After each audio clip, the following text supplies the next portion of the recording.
Que Dieu vous bénisse grandement. Je vous aime avec tout mon cœur. Bonjour frères et sœurs. Que Dieu vous bénisse tous. Béni soit le Dieu Père de notre Seigneur Jésus-Christ qui nous bénit par cette bénédiction glorieuse. Gloire à Dieu. Gloire à Dieu. Gloire à Dieu. Où sont ceux qui louent l'agneau? Où sont ceux qui sont les fils de Dieu? Où sont les fils du ciel qui se réjouissent des bénédictions du Seigneur? Aujourd'hui, c'est un jour merveilleux. C'est la première fois que nous avons une étude biblique en Colombie, une étude biblique si élégante, si somptueuse, dans le Colisée, le plus important de la Colombie, pour faire ces événements de grande affluence. Et ça, c'est un motif de joie, d'orgueil. Gloire au nom de notre Seigneur. Les personnes qui ont imaginé cet événement, qui l'ont planifié et l'ont souhaité dans leur cœur, sont là avec nous pour apporter le meilleur à notre Dieu et le meilleur pour notre sœur Maria-Louisa, parce qu'elle mérite ce qu'il y a de mieux sur cette terre. Gloire au Seigneur. Ce sont nos frères César Eduardo Moreno, levez-vous, je vous en prie, notre sœur Angela, qui ont imaginé tout cela, qu'ils ont souhaité planifier dans leur cœur ce moment, qui soit un moment inoubliable, et ils ont voulu que vous veniez aujourd'hui aussi, nos frères du sud de Bogota, à être les invités d'honneur devant le roi de la gloire. Comme il est grand notre Seigneur. Alléluia! Et tout était planifié par le Seigneur. Dieu nous avait déjà montré il y a quelques années que notre sœur Maria-Louisa arrivait à une église comme celle où nous sommes là, et il disait que nous n'allons pas tenir tous, et l'église se convertissait en la Movistar Arena. Béni soit le nom du Seigneur. Aussi, il y a eu une autre révélation dans laquelle on voyait qu'en Bogota, on célébrait l'événement le plus important de toute la terre, qu'il y avait beaucoup de joie et que tout Bogota était consterné, que quand il regardait, c'était ici, dans le Movistar Arena, l'étude biblique, louange, alléluia, gloire à Dieu.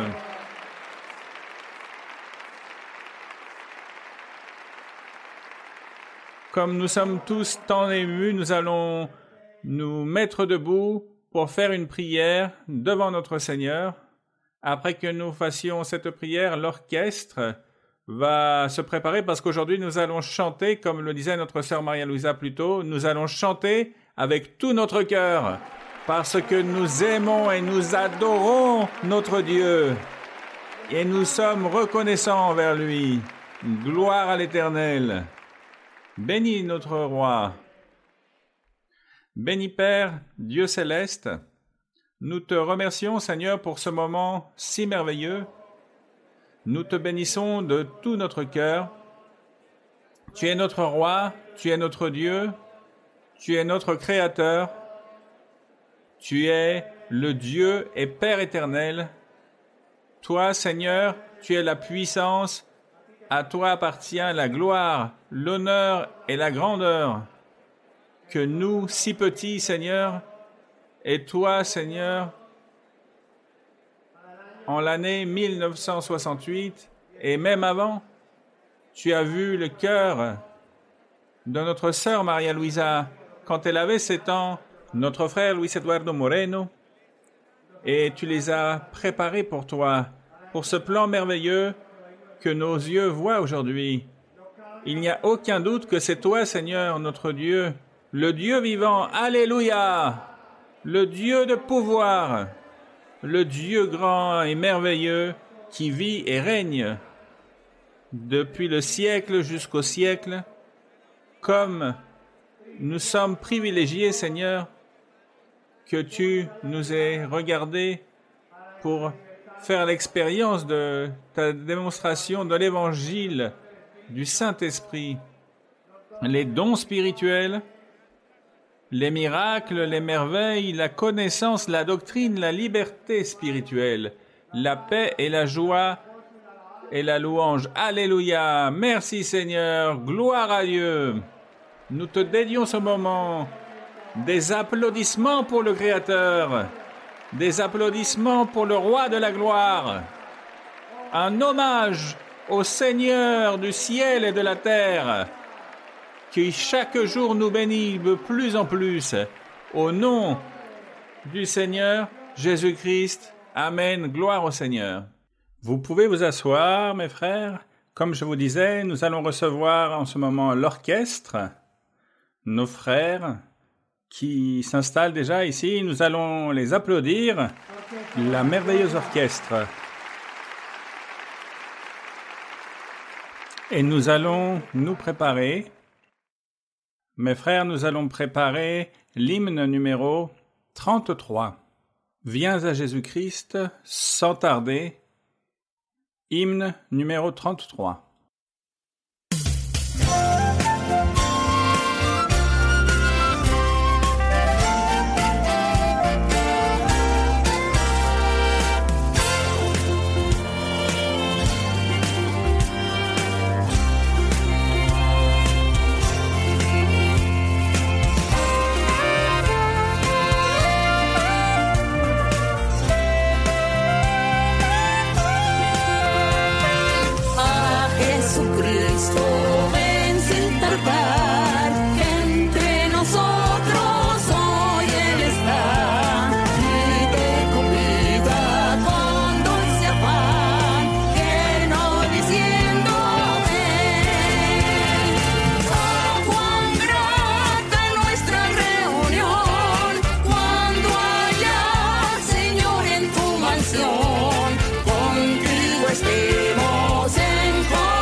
Solo puede colmar tu triste pecho de gozo y paz, y porque anhela tu bienestar, vuelve a decirte ven. Oh, cuán grata nuestra reunión, cuando haya, Señor, en tu mansión, contigo estemos en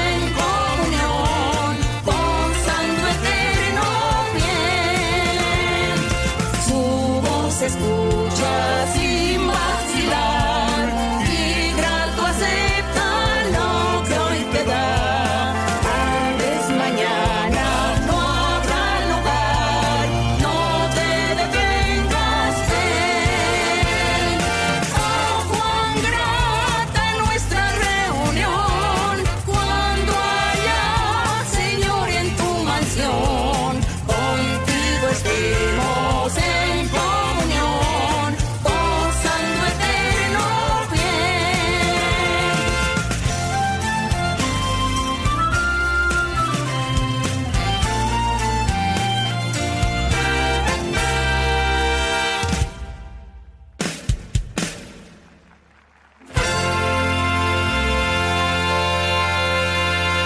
Merci Gracias, Seigneur. Qui dit merci au Seigneur? Bien comme c'est beau d'entendre des milliers de frères dire merci notre Dieu.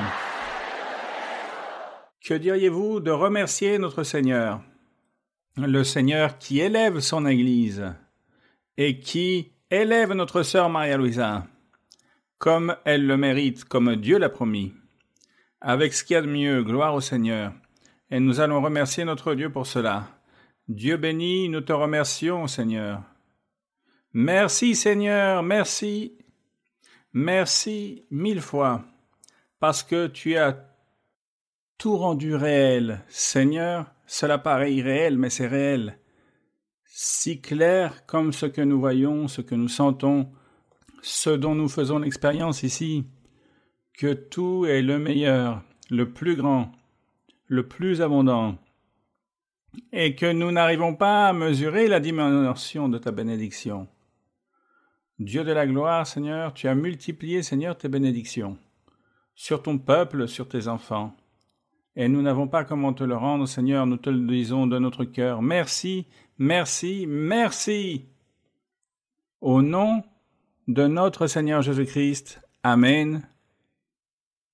Et nous allons, mes frères, chanter le cantique 147, « Liberté, liberté », les frères qui ont eu des expériences avant de ce jour ont dit qu'il tombait beaucoup de feu.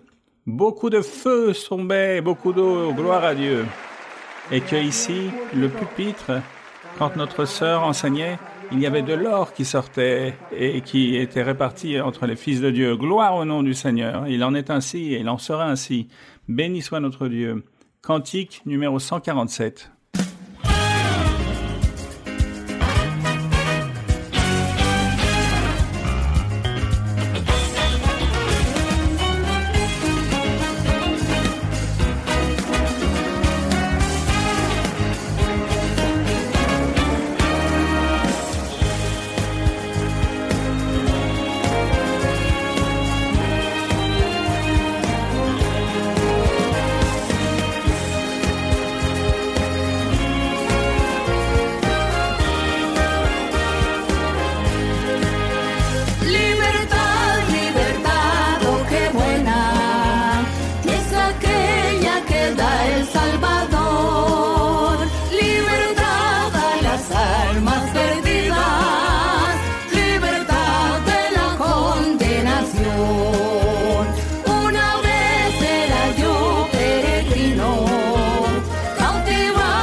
Alléluia, gloire à Dieu.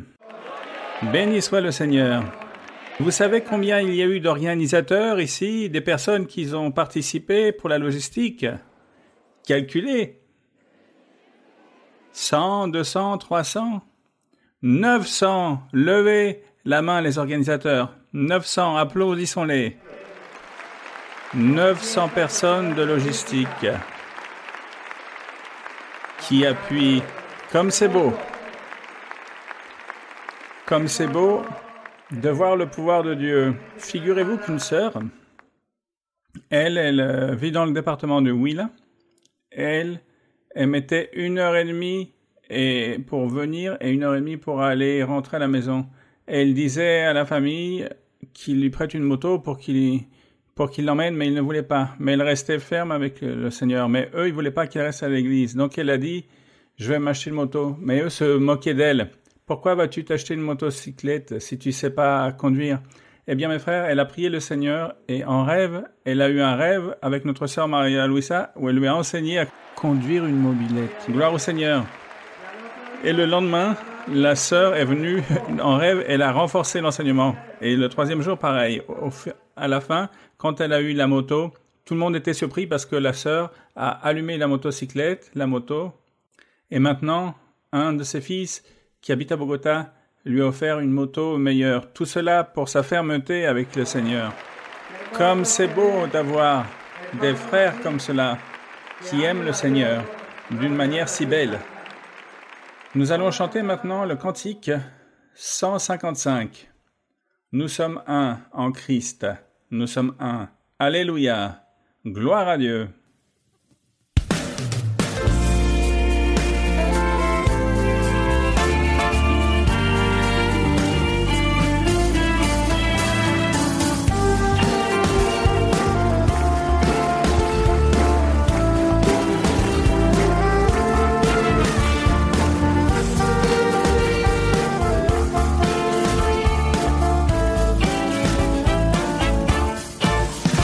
Somos uno en Cristo, somos uno solo. Somos uno en Cristo, somos uno solo. Un solo Dios, un solo Señor, una sola fe, un solo amor, un solo bautismo.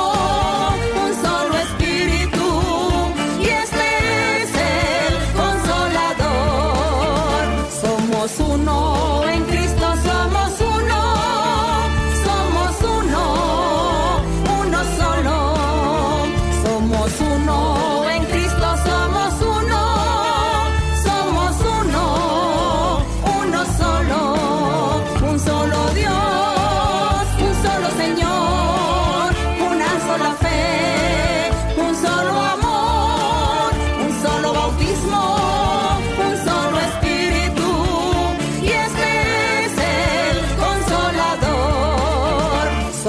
Uno en Cristo, somos uno solo. Somos uno en Cristo, somos uno solo. Un solo Dios, un solo Señor, una sola fe, un solo amor, un solo bautismo, un solo Espíritu.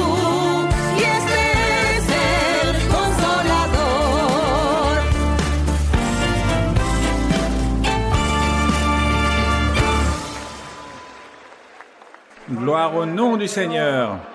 Avant de commencer l'étude biblique, je vous fais part d'un bref témoignage Vous pouvez vous asseoir un instant. Nous allons recevoir notre sœur. Bon, comme elle est belle, la belle disposition des fils de Dieu, avec le cœur ouvert pour le Seigneur. Gloire à Dieu de savoir apprécier à sa juste valeur l'étude biblique. Il y a une sœur qui traversait une situation économique difficile et elle a été préparer le riz et elle a cherché le récipient, elle a mis l'huile et ensuite quand elle a été chercher le riz, il n'y avait pas de riz. Donc elle n'avait pas de quoi payer le repas et elle a dit bon, gloire au Seigneur, je vais voir l'étude biblique.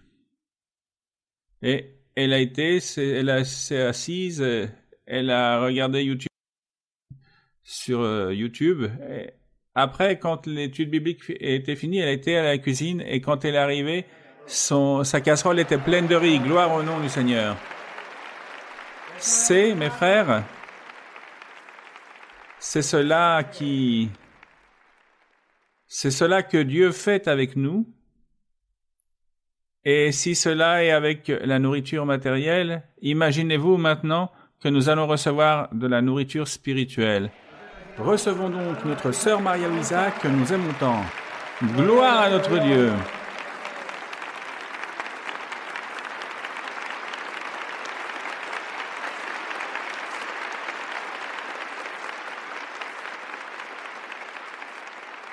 Aujourd'hui, nous sommes très heureux, car nous sommes en train de dédier ce temps pour honorer et glorifier notre Dieu de notre meilleure façon humainement.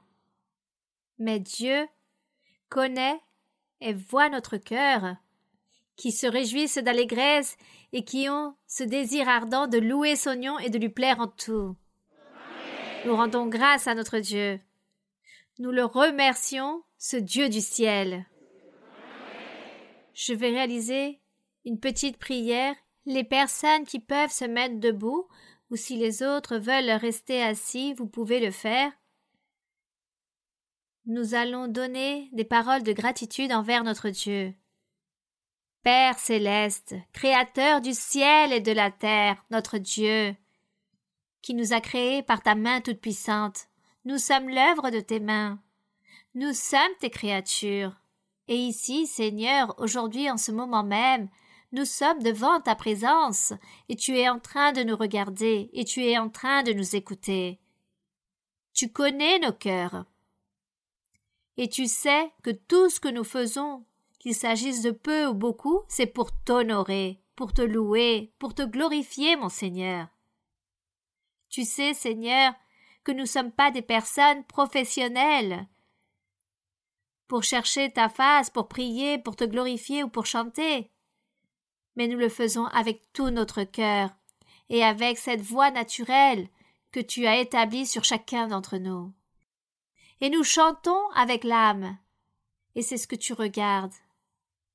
Non tant cette partie physique, car tu regardes le cœur des personnes. Merci Seigneur, ainsi sont tes promesses. Et aujourd'hui, Seigneur, je te demande de bénir tous les frères et sœurs, toutes les personnes aussi qui sont venues pour la première fois, des personnes récentes qui ne sont jamais rassemblées à l'église, qui aujourd'hui nous accompagnent, des personnes qui se trouvent ici, qui sont en train aussi de travailler dans ce lieu. Seigneur, je te demande de bénir toute personne et que chacun parte avec leurs bienfaits, que personne s'en aille vide chez eux, dans le retour de leur chemin, mais que tous reçoivent ta bénédiction. Merci, mon Père Saint. Merci, Seigneur, au nom glorieux de Jésus-Christ, ton Fils bien-aimé. Amen. Gloire à notre Dieu. Que l'honneur et la gloire soient pour notre Dieu. Et de cette façon, aujourd'hui, nous allons donc commencer.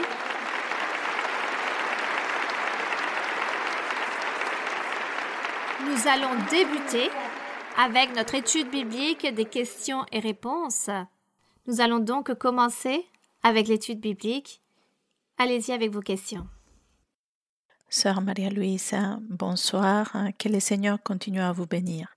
L'Église de Swatch à compartir vous aime de tout notre cœur et les frères et sœurs de là-bas, nous nous sentons privilégiés d'être devant la servante du Seigneur. Sœur, depuis que j'étais petite, depuis que je raisonne, vous avez été mon plus grand exemple ici sur la terre. Lorsque j'ai lu le livre d'expérience, mon amour et mon admiration envers vous augmentent. Dès que je vois votre sincérité, votre courage et surtout votre amour sincère envers le Seigneur, cela me motive à continuer à lutter chaque jour pour un jour atteindre ces dons en perfection que le Seigneur souhaite que nous atteignions. Sœur, si vous me permettez, je souhaiterais vous poser une question du livre d'expérience. Sœur, dans la page 37, il est écrit ainsi: je me suis revêtue de patience, motivée par le souhait d'être agréable devant le Seigneur. J'ai donc protégé mon cœur des sentiments de colère ou de mépris. De la même manière que vous, Sœur Maria-Louisa, nous vivons parfois des difficultés à cause de la manière d'être d'autres personnes et nous savons que ce sont deux outils que l'ennemi utilise pour que notre cœur soit attachés et que nous ne puissions pas avancer spirituellement. Vous nous enseignez que nous devons veiller et prier pour lutter contre ça et demander en continu au Seigneur pour qu'il nous aide et qu'il purifie notre cœur.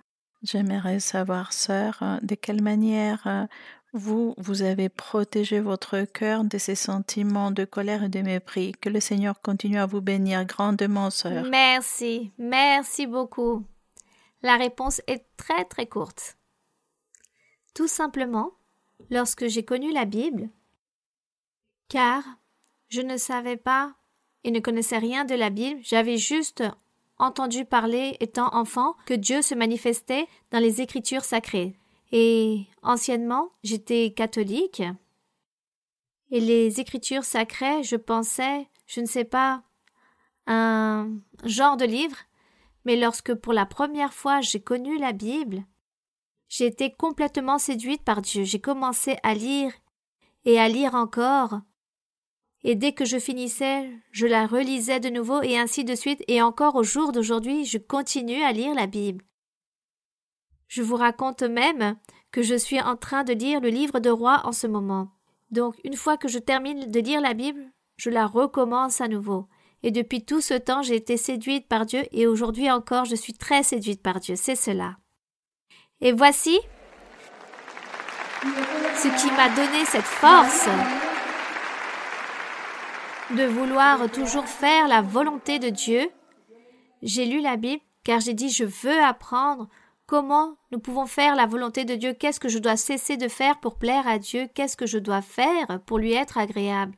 Et jusqu'au jour d'aujourd'hui encore, je continue à lire la Bible et voici ce que je fais pour toujours plaire à mon Seigneur et de ce fait j'ai reçu beaucoup de béatitude de la part de mon Dieu et tout cela, je n'aurai même pas de place pour l'écrire dans un seul livre. Continuons de l'avant, que la gloire soit pour notre Dieu. Oui, y a-t-il une autre question? Bonjour, sœur Maria-Louisa. Quelle bénédiction si grande, celle que Dieu nous donne aujourd'hui. Le passage biblique se trouve le premier livre de Samuel, chapitre 8, versets 1 à 3. Donc, premier livre de Samuel? Oui, sœur, chapitre 8, versets de 1 à 3. Vous pouvez lire. Merci, sœur. Lorsque Samuel devint vieux, il établit ses fils juges sur Israël. Son fils premier-né se nommait Joël, et le second Abijah.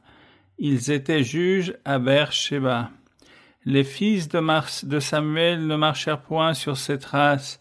Ils se livraient à la cupidité, recevaient des présents et violaient la justice.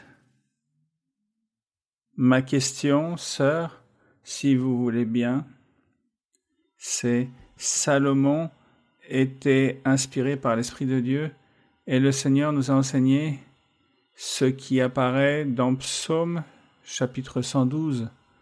Dieu a permis que cela arrive. Il a su ce qui s'est passé avec Samuel pour donner un enseignement à l'Église pour le fait d'être enfant, fils d'un pasteur ne signifie pas qu'on hérite des promesses faites à leurs parents.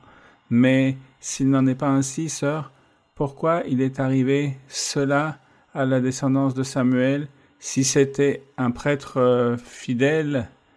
Et nous pouvons le voir dans 1 Samuel chapitre 2 verset 35. Et pour terminer, sœur, excusez-moi, quel est le degré de responsabilité que doivent avoir les fils des pasteurs, étant donné qu'ils sont très visibles dans l'assemblée et à travers leurs actes, ils peuvent être cause d'obstacles dans la vie spirituelle des croyants. Je demande cela, sœur, jamais avec l'intention de juger, sinon pour que vous nous guidiez et parce que tristement nous avons vu ces cas qui se sont présentés. Que Dieu vous bénisse, sœur. Comme dans l'Ancien Testament, nous voyons tous ces exemples que le frère énumère au sujet de Salomon, par exemple. Le roi David, la Bible raconte qu'il a fait les choses droites devant Dieu. Son fils Salomon, la Bible raconte qu'il a fait des choses mauvaises devant Dieu. Et de même ici pour les fils de Samuel. Ces fils ont fait des choses mauvaises devant Dieu. Malgré que Dieu avait tant béni Samuel, il l'a appelé depuis sa tendre enfance, il était au service de Dieu toute sa vie. Cependant, ses fils n'ont pas suivi le chemin du Seigneur. Aujourd'hui, nous voyons que cela se produit de même, ce même phénomène, cette même situation dans l'évangile de notre Seigneur Jésus-Christ. Dans l'évangile du Seigneur Jésus-Christ, chaque personne, chaque homme, chaque personne qui connaît Dieu ou qui s'engage à suivre la voie du Seigneur commence à vivre une vie droite, à s'éloigner du mal. Et cette personne s'informe en lisant la Bible, à apprendre de la doctrine et à vouloir plaire à Dieu. Puis arrive le jour où cette personne forme un foyer et a ses propres enfants. La personne continue dans la voie de Dieu, donne un bon exemple, rend un bon témoignage à sa famille, dans son foyer, à ses enfants.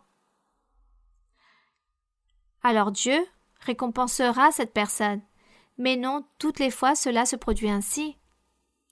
Il existe les épreuves aussi pour l'être humain.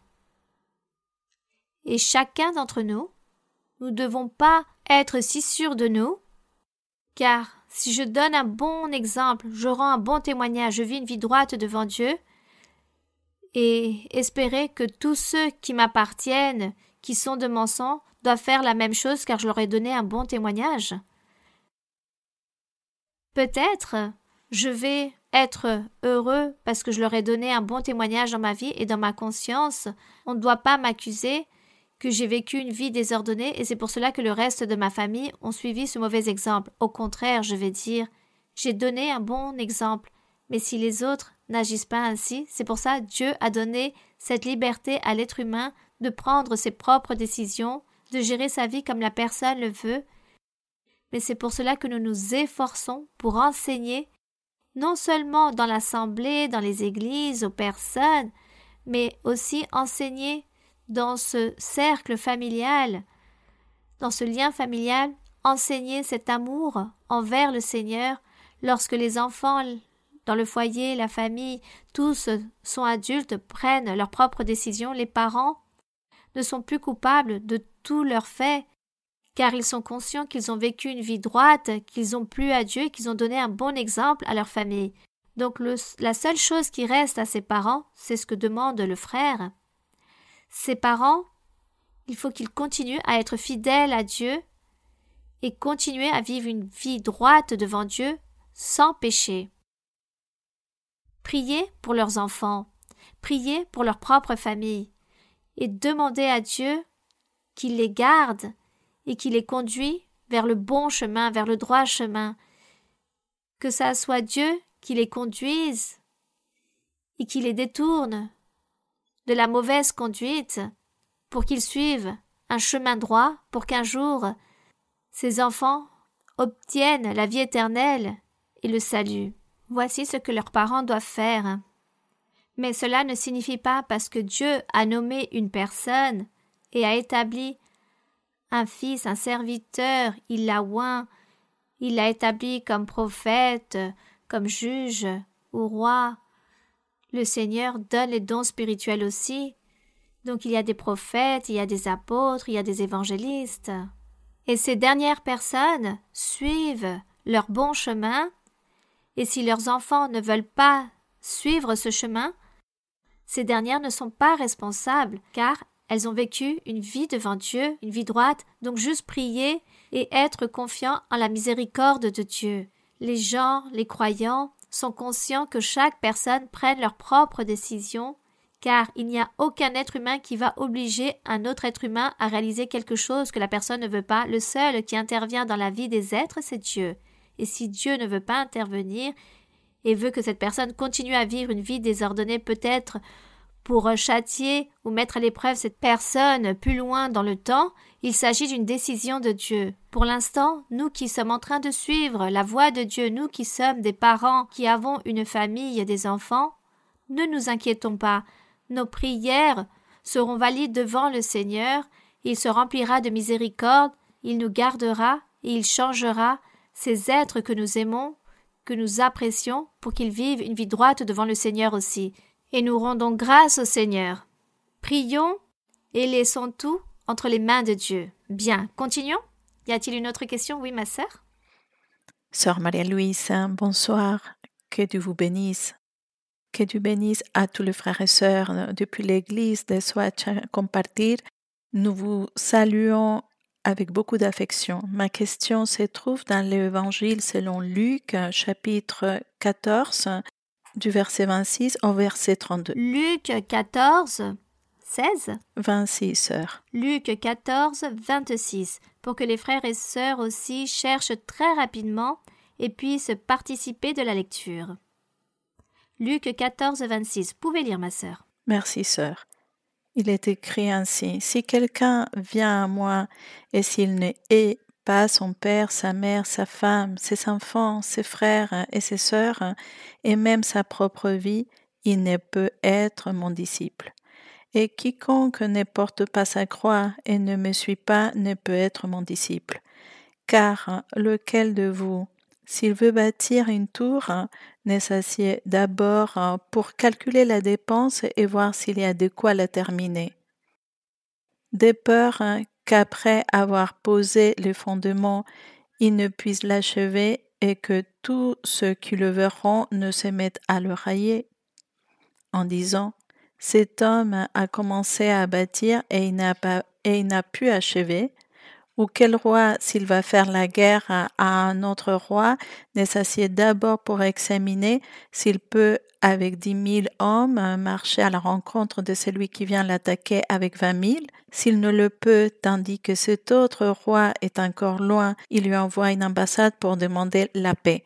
Ma question, sœur, c'est pourquoi on compare ce que pense quelqu'un qui bâtit une tour ou quelqu'un qui va faire la guerre avec le fait d'être disciple du Seigneur. Je ne comprends pas comment le Seigneur exemplifie ces versets pour nous expliquer comment nous pouvons devenir disciples du Seigneur. Bien. Donc ici, ce qui est enseigné, c'est que la personne doit prendre des décisions. Lorsque la personne va faire quelque chose et prend une décision, tout d'abord, elle doit analyser. Elle doit très bien analyser pour savoir qu'est-ce qu'elle va faire. Voici ce qu'il est écrit ici. Si vous voulez être au service de Dieu, parce que le Seigneur dit ici, tout celui qui veut être mon disciple, si vous n'abandonnez pas votre père, mère ou votre famille, vous n'êtes pas digne de moi. Pourquoi? Car il devait tout d'abord analyser si je suis la voie de Dieu, si je vais suivre les pas de mon maître, car anciennement c'était le Seigneur Jésus-Christ en train de prêcher dans la ville de Jérusalem. Beaucoup de personnes le suivaient, et beaucoup de personnes se remplissaient d'émotions et disaient « Oui Seigneur, je vais te suivre, je veux être avec toi ». Mais ils savaient que cette personne n'allait pas être capable de le suivre réellement, être ce disciple du Seigneur, car cette personne allait avoir beaucoup de problèmes avec sa famille. Par exemple, anciennement, si les personnes changeaient de religion, qui étaient serviteurs, par exemple, de la loi de Moïse, et changeaient du jour au lendemain, cessaient de l'être pour suivre le Seigneur Jésus-Christ, allaient recevoir beaucoup de problèmes avec sa famille, voire le déshériter, où on allait même lui ôter la vie, leurs propres parents, leur propre famille. Voici ce qui se passait anciennement. Donc, la personne, s'il se laissait mener à la légère par les émotions, les sentiments, disait « Je veux te suivre, Seigneur, je veux être ton disciple, je vais te suivre jusqu'au dernier jour de ma vie. » Et le Seigneur répondait « Tu as déjà analysé ta situation? Tu es sûr de vouloir prendre cette décision? Car une personne, avant de faire les choses, doit regarder, penser, réfléchir. Personne, par exemple, ne va à la guerre sans armes, sans aucune réserve. Il faut tout d'abord analyser, réfléchir. Qu'est-ce que vous êtes en train de faire? Quelle décision vous allez prendre? Ou quel choix vous allez prendre? Réfléchissez bien avant. Car lorsque le Seigneur disait Il faut que tu abandonnes ton père et ta mère. Il ne le disait pas d'une manière générale que toutes les personnes qui allaient suivre la voie de Dieu doivent renoncer à leur famille, ou abandonner, ou la nier. Tout simplement, le Seigneur savait que cette personne allait recevoir de grands problèmes avec sa famille. Si nous, aujourd'hui, dans l'Évangile, il existe beaucoup de personnes qui ont reçu des problèmes avec leur famille, avec leurs amis, les voisins, des personnes proches qui à chaque fois leur cherchent de problèmes lorsqu'elles se rendent compte que nous allons à l'église. Donc il y a des personnes qui s'irritent.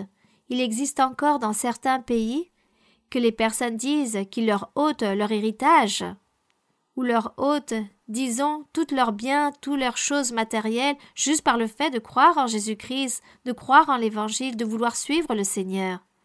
Aujourd'hui, par exemple, je me suis rendu compte, par exemple, dans les Philippines, une sœur qui est native de ce pays, elle va à l'église et elle m'a raconté « Mes parents m'ont ôté mon héritage par le fait de venir à l'église, par le fait d'avoir changé de religion.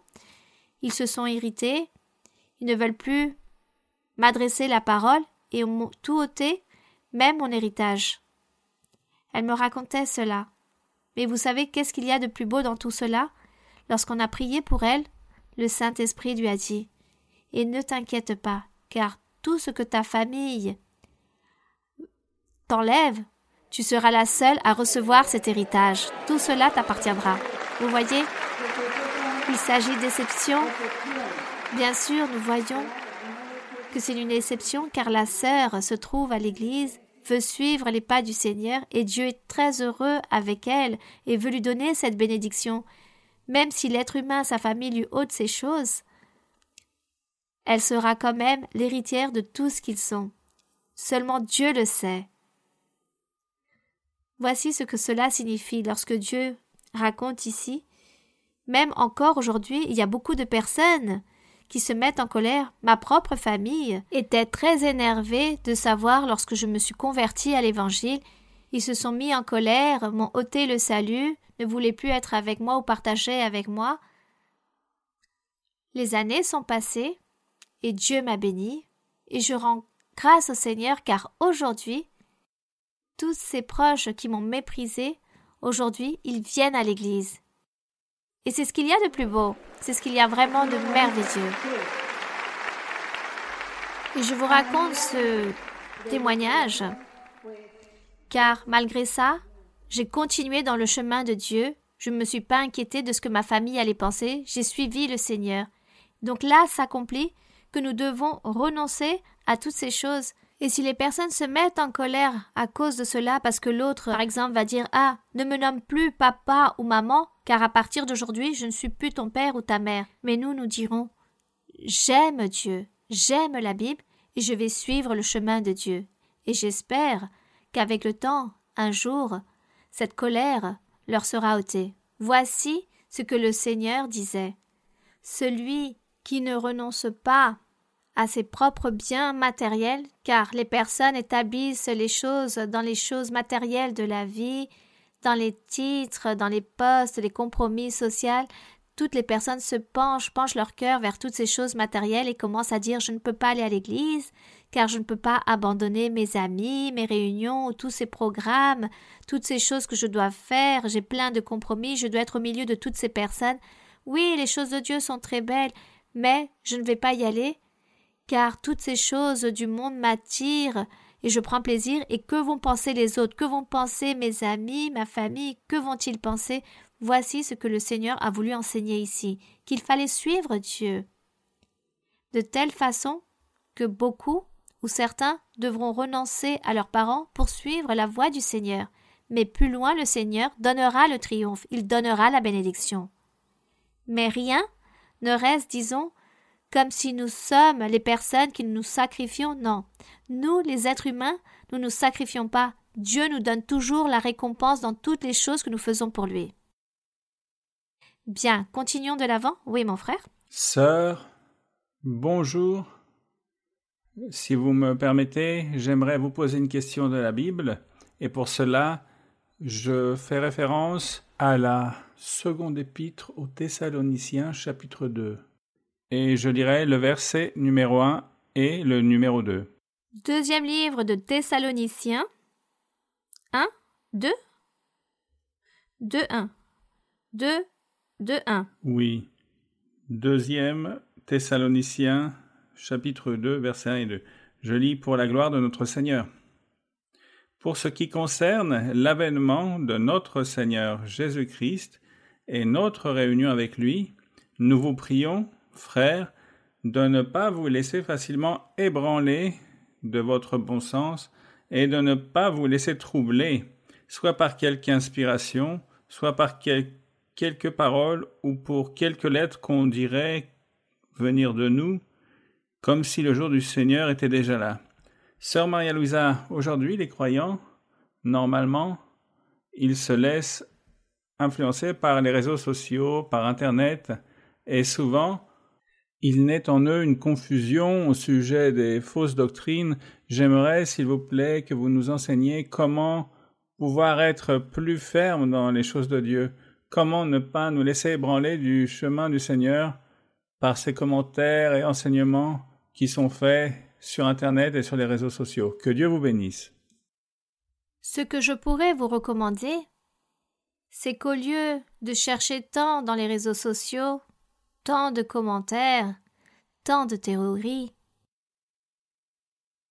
tant de choses que peuvent contenir tant de choses dans ce média si massif de communication, il y a des personnes qui commencent à réaliser des recherches, à essayer de chercher des choses, mais vous savez, que se passe-t-il? Ces personnes se remplissent de certains concepts erronés ou de concepts qui peut-être peuvent troubler leur âme, leur cœur, leur sensibilité et blessent ou souillent leur esprit. Il y a beaucoup de personnes aussi qui s'en rendent complètement malades ou deviennent folles par le fait de tant chercher et de essayer de chercher de trouver quelque chose et des choses qui ne servent vraiment pas, alors les personnes en tombent malades et terminent en se ôtant la vie.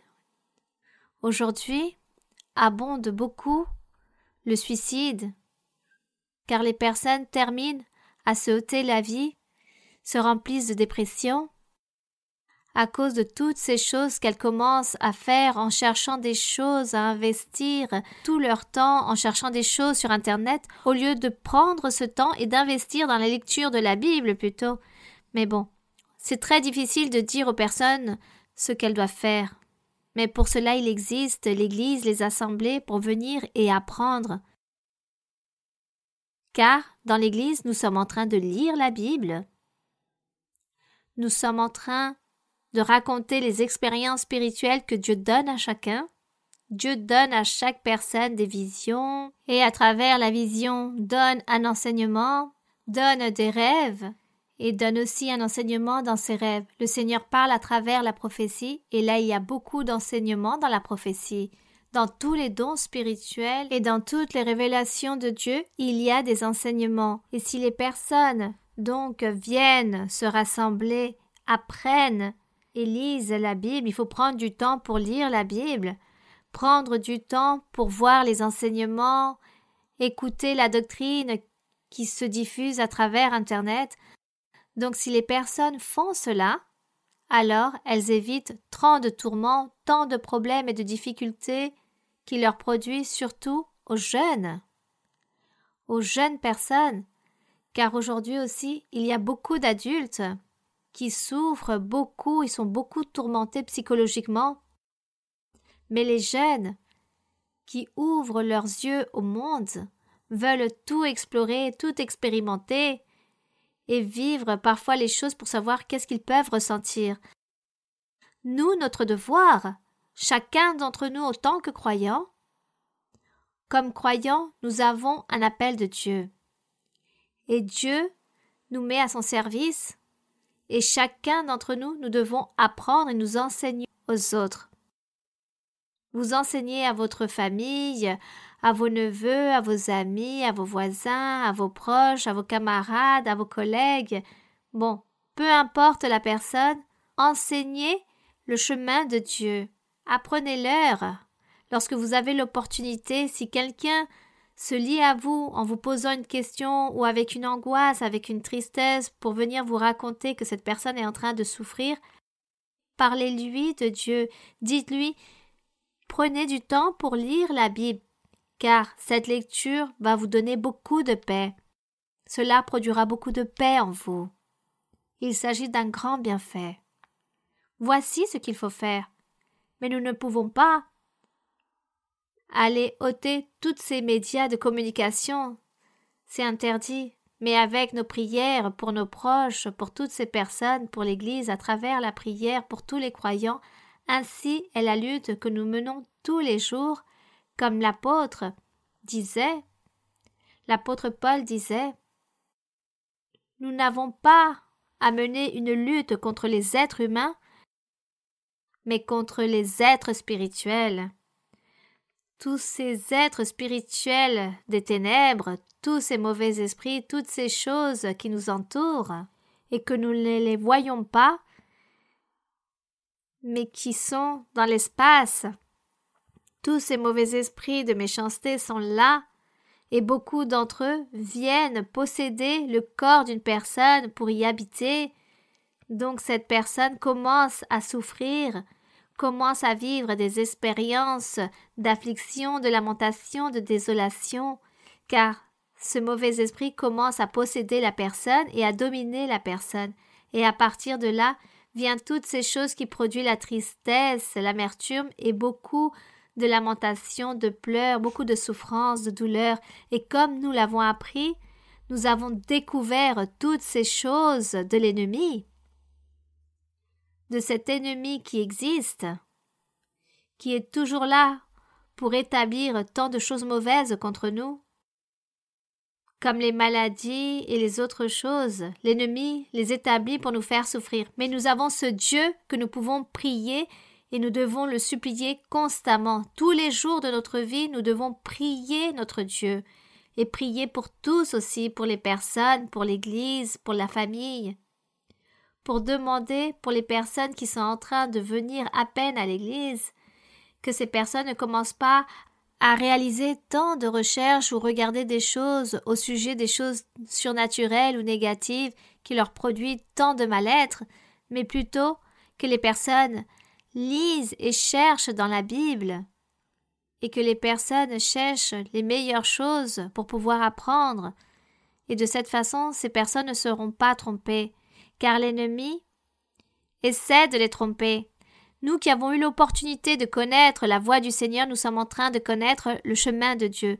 Et nous devons aider tous nos entourages, tous nos proches, nos semblables. Nous devons les aider à travers la prière, des conseils, des orientations, demandant à Dieu pour chacun, à tout moment, à tout instant, dans n'importe quel moment de la vie, et que Dieu se remplisse de miséricorde et ainsi les personnes n'aillent pas se dévier du bon chemin, ou que les personnes n'aillent pas souffrir. Nous voulons que tous aillent et obtiennent réellement la vie éternelle. Voici ce que nous voulons. Donc nous devons tous travailler, car nous avons tous une fonction, un devoir, pour une âme, pour un être, et demander à Dieu, prier pour cette personne, afin que cette personne soit heureuse et connaisse la vérité. Ainsi est notre devoir.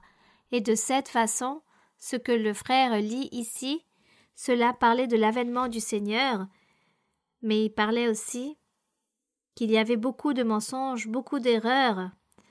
Mais pour garder les choses des mensonges, des doctrines erronées ou les mensonges, nous avons la Bible. La Bible nous est suffisante pour pouvoir apprendre à ces sujets et un cœur sincère envers notre Dieu. Bien, continuons avec une autre question. Bonsoir, Sœur Maria-Louisa, que Dieu vous bénisse. Recevez un cordial salut de l'Église de Santa Lucia et de nous ici présents. Nous vous aimons grandement dans le Seigneur. Sœur Maria-Louisa, ma question se trouve dans le livre d'Ésaïe, chapitre 24, verset 16.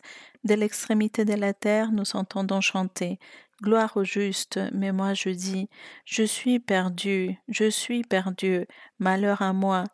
Les pillards pillent, et les pillards s'acharnent au pillage. » Sœur Maria-Louisa, Ma question c'est qui louait le Seigneur de l'extrémité de la terre et pourquoi dans ces versets on fait référence aux pillards. Que Dieu vous bénisse, Sœur Maria-Louise, et que le Seigneur vous donne beaucoup d'années de vie pour que vous continuez à guider ces troupeaux. Merci. Ésaïe 24, du verset 1 au 3, il est écrit « Voici l'Éternel dévaste le pays et le rend désert. Il en bouleverse la face et en disperse les habitants. » Ici, il souligne la puissance de Dieu. Et il en est du sacrificateur comme du peuple, du maître comme du serviteur, de la maîtresse comme de la servante, du vendeur comme de l'acheteur, du prêteur comme de l'emprunteur, du créancier comme du débiteur, que tous vont recevoir un châtiment, que tous recevront cette autorité de la main de Dieu pour châtier. Car ici le Seigneur parle d'un grand châtiment qu'allait venir au peuple d'Israël dans le temps ancien, car ils commettaient beaucoup de péchés et le Seigneur était si irrité qu'il a dit au prophète Ésaïe qu'il ne tolérait plus cela, qu'il allait les châtier et qu'il allait envoyer une grande armée pour les détruire, et cela s'est produit ainsi. C'est pourquoi il est écrit ici que personne ne sera sauvé, ni le maître, ni le serviteur, ni le vendeur, ni le créancier, absolument personne. Dans le verset 4, le pays est dévasté, livré au pillage, car l'Éternel l'a décrété. Le pays est donc triste, épuisé, les habitants sont abattus, languissants, les chefs du peuple sont sans force, car Dieu est en train de châtier, et cela s'est produit ainsi anciennement, car Dieu a envoyé ce châtiment pour Jérusalem. Le peuple d'Israël a été complètement châtié, le temple que Salomon avait bâti a été détruit, la ville a été incendiée, beaucoup de personnes sont mortes, juste quelques personnes ont été vivantes, Dieu les a gardées et les a envoyées dans un autre pays pour les sauver. Donc ici, ce chapitre 24 raconte au sujet de l'irritation que le Seigneur avait contre le peuple et le châtiment qu'il allait leur envoyer, un châtiment qui s'est déjà produit il y a des millions d'années en arrière. Bien, continuons avec une autre question. Poursuivons. Bonjour, Sœur Maria-Louisa, que Dieu vous bénisse. Recevez un salut chaleureux de nous tous qui sommes ici présents et aussi spécialement les frères de Santa Lucia. Sœur Maria-Louisa, ma question est inspirée en ce que vous nous avez enseigné, à savoir que l'Église du Seigneur, notre Dieu, nous guide à travers des visions, rêves, prophéties et à travers des révélations. Néanmoins, nous trouvons dans la Bible différents passages où le Seigneur inspirait à une personne à faire quelque chose. J'ai un exemple, par exemple, dans le livre de Luc, dans son 2e chapitre, au verset 25. Luc 2. Oui, sœur. Chapitre 2, versets 25 à 27. Il est dit « Et voici, il y avait à Jérusalem un homme appelé Siméon. Cet homme était juste et pieux. Il attendait la consolation d'Israël, et l'Esprit Saint était sur lui. Il avait été divinement averti par le Saint-Esprit qu'il ne mourrait point avant d'avoir vu le Christ du Seigneur. Il vint, et c'est là où est ma question, il vint au temple poussé par l'Esprit. Et comme les parents apportaient le petit enfant Jésus pour accomplir à son égard ce qu'ordonnait la loi. Donc, sœur, aussi, en lisant le livre d'expérience, nous voyons comment le Seigneur vous guidait d'une manière très similaire au début de l'Église, en vous indiquant, par exemple, quelle famille aller voir ou comment faire quelque travail. Donc, ma question, sœur, si vous pouvez nous expliquer les manières dont le Seigneur peut nous pousser à faire quelque chose, sœur. Merci beaucoup. Mais vous faites référence pourquoi Dieu a envoyé cette révélation à cet homme dans l'ancien temps? Oui, sœur. En fait, le Seigneur, il dit qu'il a poussé cet homme à faire quelque chose, à Siméon. Il a dit qu'il a été poussé par l'Esprit. Il a fait quelque chose. Aussi, dans l'Évangile, nous voyons comment le Seigneur vous poussez à faire des choses aussi. Donc, ma question est plutôt par rapport à ça. Comment le Seigneur peut nous pousser à faire des choses, à prendre une décision? Aujourd'hui, encore plus. car très bien anciennement, dans l'époque ancienne, que c'était l'époque de la loi de Moïse. Dans la loi de Moïse, Dieu parlait juste à travers les prophètes. Il ne parlait pas au peuple ou aux personnes directement, mais juste aux prophètes.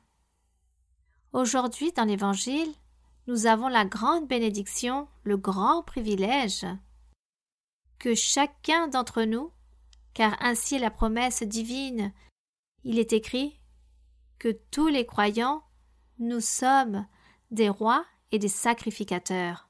N'oubliez jamais cela. Et cherchez dans la Bible, lorsque vous allez lire la Bible, vous allez trouver ce passage, cette promesse que le Seigneur a faite pour tous ces croyants, pour tous ces serviteurs de l'Évangile. Que nous serons tous des rois et des sacrificateurs.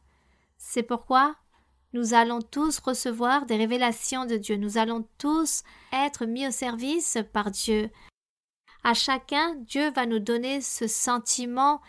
Il va nous avertir avec son Saint-Esprit en disant des choses ou pour faire des choses. Car nous avons tous cet appel.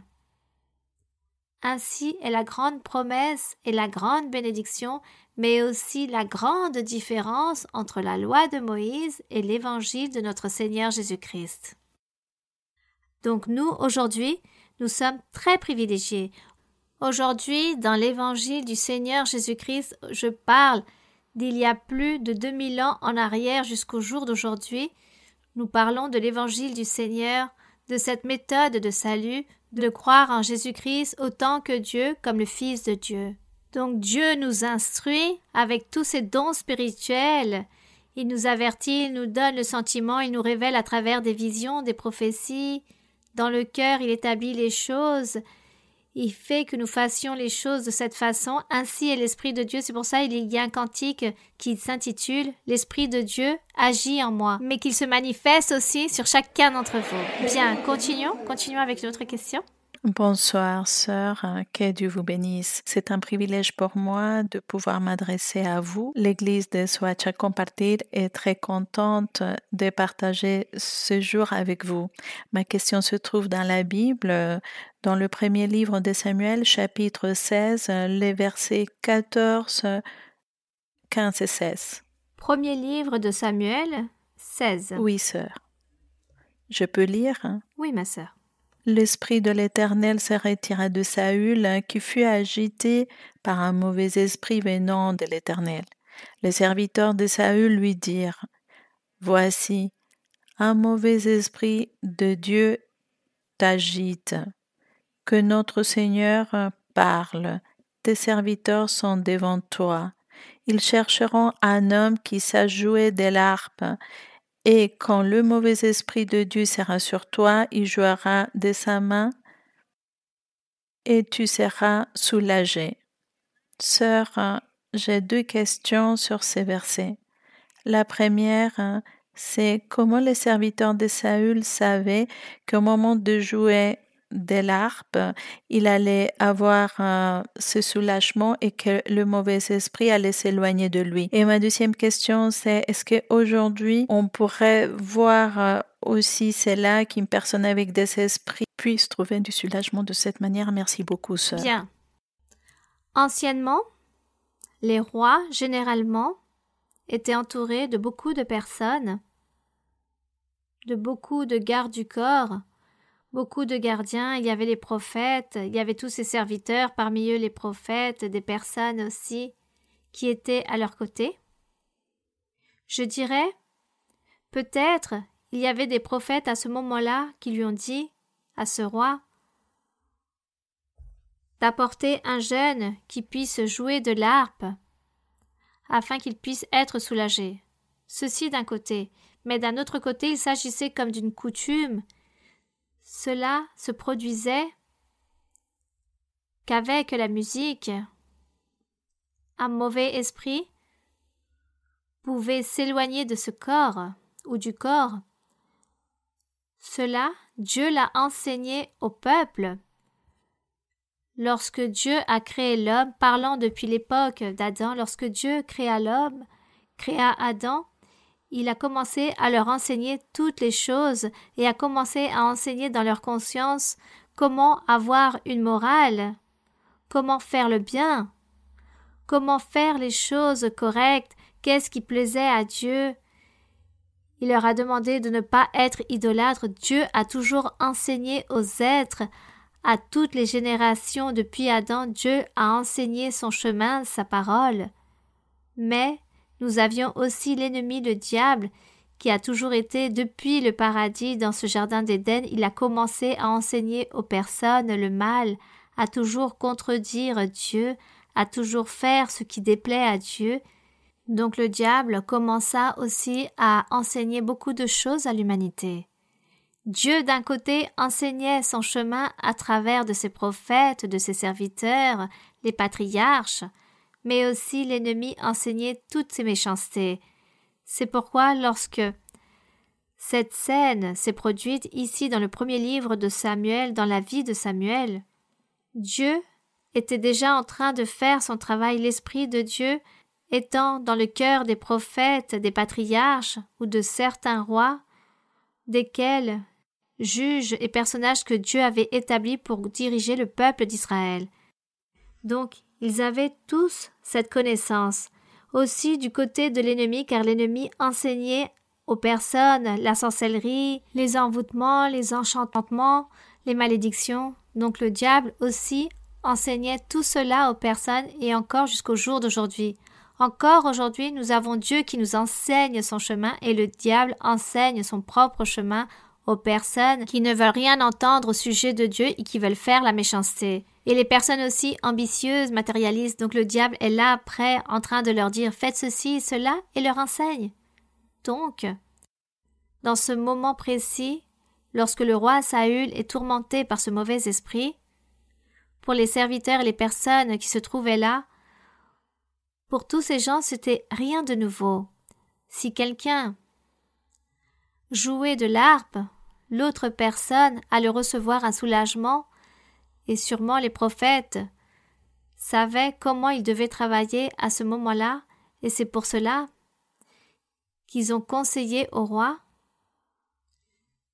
qu'il fasse venir une personne pour jouer de l'harpe et bien sûr cette personne devait appartenir au peuple d'Israël et non à une nation étrangère. Et voici ce qu'il s'est produit. David, jouant l'harpe, car les personnes dans le royaume savaient que c'était un jeune homme, un homme de Dieu, qui était rempli d'humilité, qui avait beaucoup de vertus et de qualités. C'est pourquoi ils le choisissent pour faire jouer de son harpe. Et pour Dieu aussi, éloger David, le rendre important, il a fait le miracle que le mauvais esprit puisse partir du roi Saül au moment où David a commencé à jouer de son harpe. Mais tout cela, tout ce qui s'est produit, c'est que Dieu voulait mettre en évidence et souligner David, de savoir qui était David, car David allait être roi aussi. Et comme David deviendra roi, il voulait le mettre en évidence à partir de ce moment-là pour que tout le monde puisse le respecter. Et voici ce qui s'est produit. Dieu fait tant de choses, mais avec un simple but pour mettre en évidence quelqu'un, pour que les personnes croient. Et de cette façon, cela s'est produit ainsi. La sœur demande si aujourd'hui aussi, la sœur demande si c'est avec l'harpe ou avec un autre instrument de musique ou une autre mélodie. Car aussi j'ai entendu dire que certains frères, certaines personnes, lorsque les mauvais esprits viennent tourmenter des personnes qui se trouvent malades, des enfants ou des jeunes, alors certains frères disent « je ne sais pas quoi faire, je prie le Seigneur, mais comme je ne peux pas être toute la nuit pour prier pour la personne, alors j'établis des cantiques et la personne qui l'écoute produit un soulagement en cette personne. Dieu voit la foi, l'intention de la personne, la foi de la personne, le besoin de la personne. Et que fait le Seigneur? Il accomplit ce besoin. Il dit comme celui-ci, humainement, ne peut plus continuer à prier. Alors, d'accord, à travers ce cantique, je vais permettre que cette personne malade puisse trouver un soulagement, un repos. lorsqu'elle écoute les hymnes et les cantiques. C'est Dieu qui fait tout cela à travers sa miséricorde, car Dieu est ainsi avec sa miséricorde, et nous rendons grâce au Seigneur. Mais bien sûr, il est certain que nous n'allons pas, disons, être superstitieux en disant « Ah, donc maintenant, je vais toujours établir les hymnes et les cantiques. » Non, il faut prier. Le Seigneur nous a envoyés à que nous prions, d'imposer les mains. Prions et demandons au Seigneur.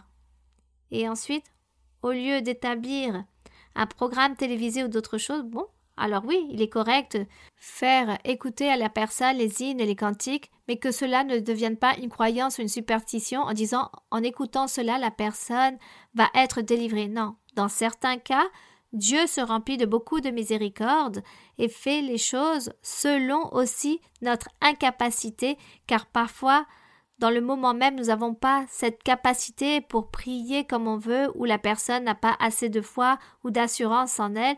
Donc Dieu agit de la sorte. Dieu connaît le besoin, le souhait du cœur de chaque personne. Il agit selon comme il veut. Une personne qui a en elle une certaine maturité, alors Dieu ne va pas le traiter comme un enfant. Mais une personne qui est immature dans la doctrine, qui connaît peu, mais si son cœur est très humble et sincère envers Dieu, alors Dieu accompagnera de sa main cette personne et l'aidera. L'aidera comme on peut aider un enfant ou un nouveau-né. Mais plus il y a de la maturité spirituelle, Dieu ne va pas nous accompagner de la même façon. Il nous laisse seuls pour que nous puissions agir ou procéder selon notre connaissance que nous avons obtenue. Ainsi sont les choses de Dieu dans notre vie spirituelle. Bien, continuons. Bonjour ma sœur Maria-Louisa, que Dieu vous bénisse. J'ai une question dans l'Ecclésiaste, dans le chapitre 7. En particulier, la question est dans le verset 29, mais si vous me permettez, je pourrais lire depuis... Ecclésiaste 7. Ecclésiaste 7, oui. Oui, mon frère, vous pouvez lire. Le verset 27 dit « Ce que j'ai trouvé, dit l'Ecclésiaste, en examinant les choses une à une pour en saisir la raison. Voici ce que mon âme cherche encore, et je n'ai point trouvé. J'ai trouvé un homme entre mille, mais je n'ai pas trouvé une femme sur elles toutes. » Ici, le roi Salomon, à quoi faisait-il référence? Était-ce une métaphore? Mais je n'ai trouvé une femme entre elles toutes. Oui, ici, effectivement, il parle d'une manière métaphorique. Car ici, il était en train de dire qu'il parlait du contraste qu'il existe entre la sagesse et la méchanceté. Ici, dans le verset 25 du chapitre 7 d'Ecclésiaste, ici, cet homme qui prêchait était en train de philosopher, de raisonner, de regarder, d'observer la vie, le monde, de ce que les êtres font ou cessent de faire et comment ils font les choses. Il était dans sa réflexion, il voyait des choses bonnes, mais aussi mauvaises, et il est décrit ici dans ce livre d'Ecclésiaste. Mais il ne donne pas de solution. Il ne fait aucun commentaire, il se limite juste à parler des choses mauvaises et bonnes qui existent dans les personnes et même sur les animaux et les plantes, sur la végétation. Mais à la fin d'Ecclésiaste, il y a une conclusion en disant « Tout est vanité, tout ce que l'homme cesse de faire ou fait, tout ce qu'il invente, tout ce qu'il trouve ici sur cette terre, il s'agit d'une fantaisie, d'une vanité, tout est vanité. » La seule chose qui est réelle, c'est suivre Dieu, chercher le chemin de Dieu. C'est la seule chose qui est réelle, c'était la conclusion d'Ecclésiaste. Mais ici, dans le verset 25, dans son raisonnement, il dit « Je me suis appliqué dans mon cœur à connaître, à sonder et à chercher la sagesse et la raison des choses, et à connaître la folie de la méchanceté et la stupidité de la sottise. Et j'ai trouvé plus amère que la mort, la femme, dont le cœur est un piège et un filet, et dont les mains sont des liens. Celui qui est agréable à Dieu lui échappe. mais le pécheur est pris par elle. Il parlait ici d'une prostituée, d'une femme qui détruit et qui se donne pour détruire des foyers, dans la vie sentimentale des personnes aussi, mais aussi pour aller contre les choses de Dieu. Ici, il faisait cette comparaison. Pourquoi il comparait une femme et non un homme? Anciennement, dans le temps ancien, la culture était que la femme était toujours chez elle, enfermée dans son foyer. C'était l'homme qui était à l'extérieur pour travailler, pour ainsi obtenir un salaire.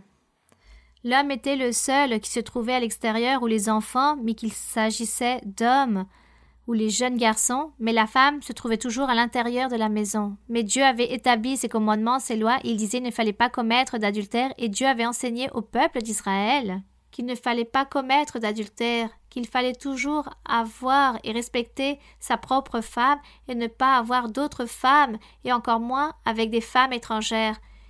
Mais le peuple a désobéi, a fait tout le contraire, et c'est pourquoi ici, dans ce livre d'Ecclésiaste, ce roi raconte au sujet de toutes les choses que faisaient les hommes, les personnes, ce contraste entre la sagesse et la méchanceté, entre être obéissant et désobéissant.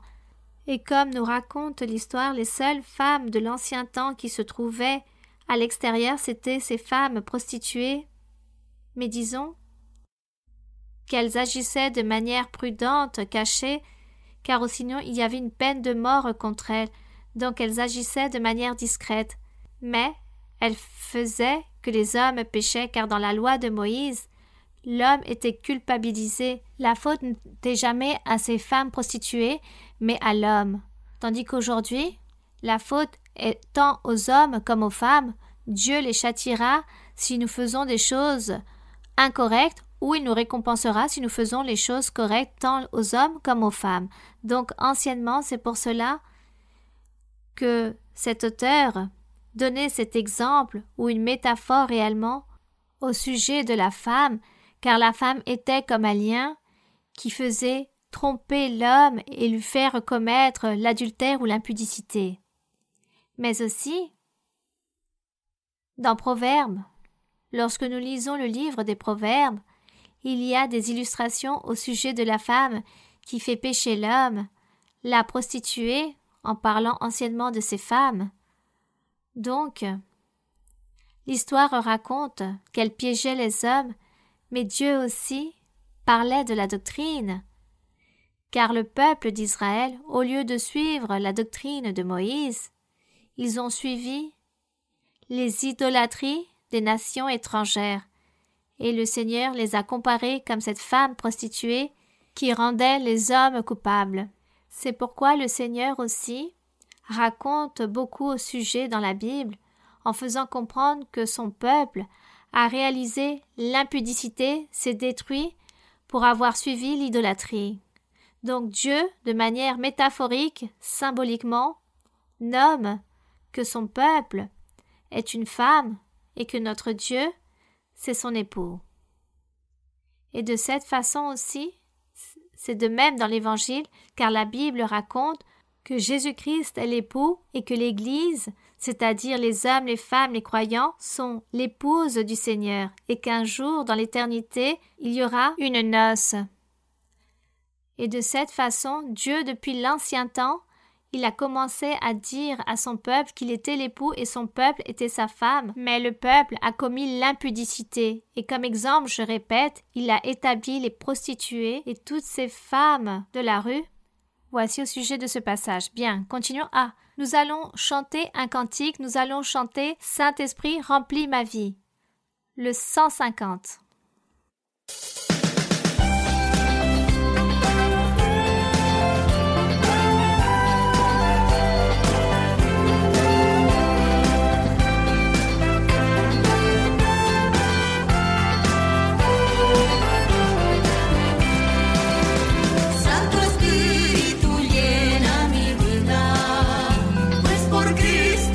Quiero brillar, Santo Espíritu llena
la gloria para gloire soit pour nuestro notre Dios. Dieu.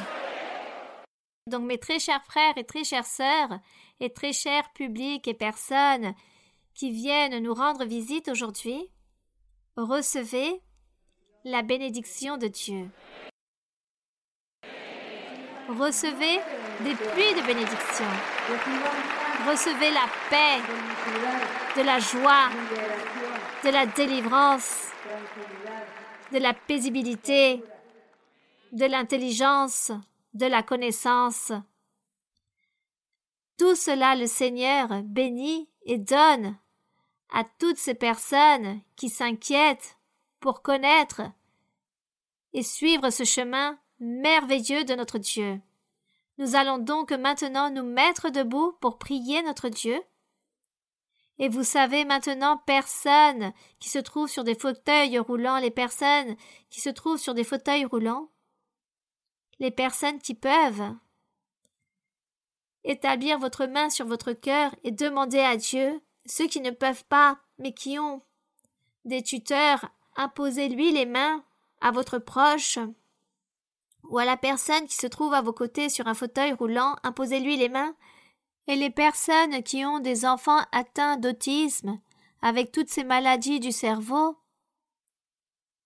votre accompagnant, votre tante, votre grand-père, peu importe la personne, imposez-lui les mains au moment où nous sommes en train de prier.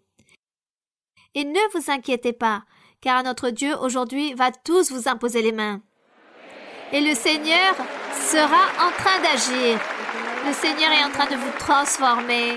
Dieu changera la vie de beaucoup d'entre vous. Le Seigneur va transformer votre vie. Le Seigneur va redresser beaucoup de vies spirituelles. Le Seigneur va adoucir beaucoup de cœurs endurcis.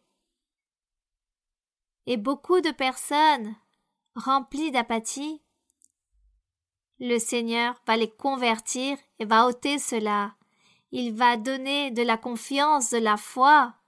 Et il y a beaucoup de personnes qui ne veulent plus continuer à vivre et Dieu vous donnera cette joie de vouloir continuer à vivre. Il va vous donner la paix, la joie et la guérison. Il y aura des bénédictions. Il y aura la victoire pour beaucoup d'entre vous. La tristesse partira ainsi que la dépression. Il existe beaucoup de dépression sur certains, mais le Seigneur va chasser cela. Il va délivrer de toutes ces dépressions. Il ôtera des sorcelleries et des envoûtements, des malédictions seront chassées. Il ôtera des colères et des haines qui existent dans beaucoup de cœurs, car des personnes souffrent ce défaut dans leur vie, d'avoir des rancunes et des ressentis. Et le Seigneur aussi réalisera une guérison complète. Il vous bénira tous. Il vous ôtera l'affliction et la tristesse. Alors, soyez courageux, réjouissez-vous et louons notre Seigneur et rendons-lui grâce pour tous les miracles que le Seigneur est en train de réaliser sur chacun d'entre vous. Père Saint, béni soit notre Dieu Tout-Puissant. Louange à ton nom. Que la gloire soit pour toi, mon Seigneur. Nous te rendons grâce, mon Seigneur. Merci, Seigneur, pour cette journée. Nous te rendons grâce, mon Seigneur, pour ce lieu que tu nous as permis d'avoir pour que ces 10 églises puissent se rassembler aujourd'hui, les églises du sud de Bogota. Merci, Seigneur, pour nous donner les sommes d'argent pour pouvoir payer tout ce que nous sommes en train de réaliser aujourd'hui. Car tu sais, Seigneur, que nous, les êtres humains, autant que matière, nous avons besoin d'argent pour n'importe quel événement. Mais c'est toi qui donnes absolument tout. Comme tu l'as promis, il y a beaucoup d'années, que tu allais promouvoir les sommes d'argent pour voyager, pour évangéliser, pour élever beaucoup d'églises, pour les temples, pour toutes les assemblées, et qu'il n'y aurait pas besoin d'en demander. Tu l'as toujours dit, et tout cela tu es en train de l'accomplir. Nous te rendons grâce, mon Seigneur, au nom glorieux de Jésus-Christ, ton Fils bien-aimé. Je te demande, mon Père Saint, de tendre ta main toute-puissante, comme tu viens de te démontrer. Impose les mains et touche chaque être, chaque enfant, chaque jeune, toute personne âgée ou enfant en bas âge, toutes personnes qui sont venues aujourd'hui ici. Seigneur, touche et sensibilise leur cœur, envoie la guérison dans leur âme et dans leur esprit, et la guérison dans leur corps aussi de toutes ces maladies physiques, toutes ces maladies des organes, du corps, toutes ces choses physiques. Guéris, mon Seigneur, tends ta main qui guérit, délivre et purifie, guéris, mon Père, béni soit notre Dieu. Aussi, Seigneur, réprimande tous ces mauvais esprits, tous ces sorcelleries, tous ces envoûtements, car il y a beaucoup de personnes qui sont tourmentées à cause de tout cela. Mais tu vas les purifier, tu vas les délivrer, et tu vas les bénir aujourd'hui. Aujourd'hui, Seigneur, tu béniras. Merci, mon Seigneur, car ainsi sont tes promesses. Et nous voulons te vénérer, te glorifier et honorer ton nom. Et je te dis, mon Père, que toi, mon Seigneur, tu auras des paroles pour tous, de consolation et de bénédiction, et de triomphe et de victoire. Car l'argent, je vais donner des sommes d'argent à beaucoup. Il y a beaucoup de personnes qui ont besoin d'argent. Et je leur donnerai un présent, un cadeau, au sujet d'une somme d'argent à beaucoup d'entre vous. Non tous vont recevoir cette bénédiction, mais beaucoup vont l'obtenir. Et vous allez continuer de l'avant dans ma voie, et je vais vous garder, vous protéger. J'orienterai vos pas, continuez de l'avant. Soyez fervents dans la prière. Accomplissez et observez mes commandements, obéissez à ma parole, lisez la Bible et cherchez mon nom, car je serai avec vous tous, à tout moment de votre vie. Dans les moments tristes, mais aussi dans les moments joyeux, je serai avec vous. Dans les moments de la difficulté et du danger, je serai avec vous. Soyez confiants, continuez, persévérez. N'ayez pas peur, allégrez vos cœurs. Je serai en train de guérir beaucoup de personnes qui se trouvent dans les fauteuils roulants. Je vais les relever et je vais les fortifier. Et la tristesse partira. Tous ces gémissements partiront, car viendront des changements, des triomphes et des victoires. Merci Seigneur. Merci mon Père Saint. Nous te rendons grâce, mon Père Céleste. Louange à ton nom. Que la gloire soit pour toi. Béni soit le Seigneur. Puissant est notre Dieu. Merci Seigneur. Merci au roi. Alléluia. Alléluia. Louange à ton nom. Que ton nom soit glorifié. Alléluia. Gloire à Dieu Tout-Puissant. Gloire au Seigneur. Gloire à mon Dieu. Alléluia. Béni soit son nom. Gloire au Seigneur. Puissant est le Seigneur. Puissant. Gloire à Dieu. Alléluia.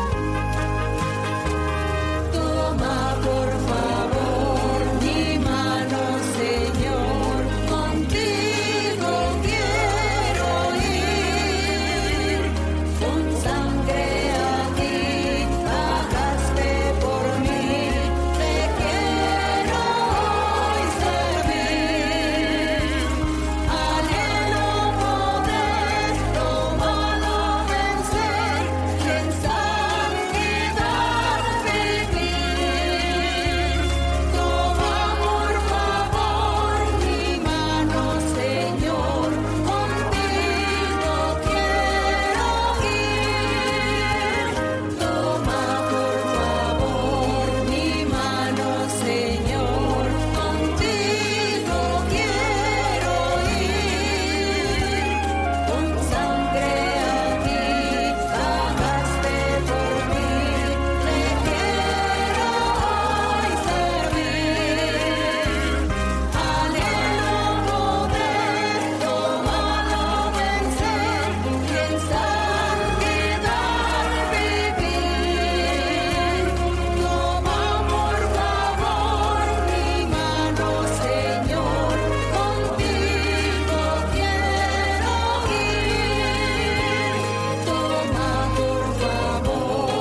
au Seigneur.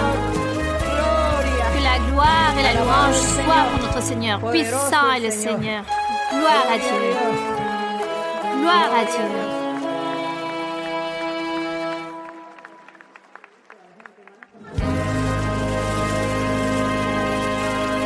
Merci beaucoup. Merci mes frères et sœurs. Nous rendons grâce au Seigneur et merci à vous. Je vous aime en le Seigneur. Je vous transmets mes chaleureuses salutations. À vous tous, merci. Que Dieu vous bénisse. Que Dieu vous bénisse. Je vous aime. À très bientôt.